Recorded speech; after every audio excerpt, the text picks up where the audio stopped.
थलासो beach resort मोठा parking परिसर आहे।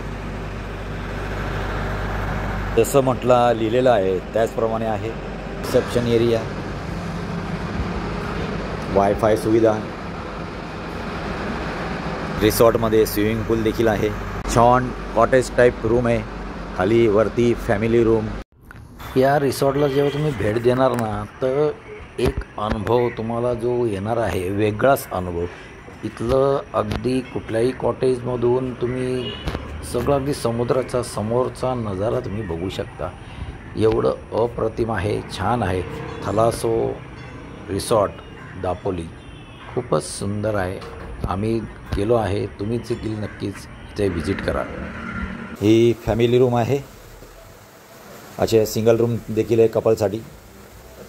लहान मुलांसाठी सुंदरसा झोपाळा, लॉनमधून असं समोर अगदी रूमचा हा सुंदरसा नजारा। आम्ही मित्र इथं आता दापोलीच्या या रिसॉर्टमध्ये आलो आहे। छानसं हे जेवण आहे, जी ऑर्डर आम्ही दिलेली आहे। हे बघा, संध्याकाळची वेळ आहे, तुम्ही इथं येऊन स्टे करू शकतात। अगदी जेवण देखील अगदी सुंदर आहे। अशाच छानपैकी इथं व्हिजिट करा, तुम्हाला नक्की आवडेल। स्टोरी तर तुम्ही माझे नेहमीच बघत असतात, पण आता ही जे रिसॉर्ट आहेत दापोलीमधील थलासो रिसॉर्ट हे जे आहे पलांडे बीचच्या अगदी जवळ आहे। छान आहे, इथल्या सुख सुविधा छान आहे। इथे तुम्ही एकदा इथं नक्की भेट द्या। इथं जेवणाची आणि राहण्याची अतिशय सुंदर सोय आहे। नक्की एकदा व्हिजिट करा आणि असेच माझे व्हिडिओ लाईक करा, शेअर करा आणि सबस्क्राईब करायला तर अजिबात विसरू नका।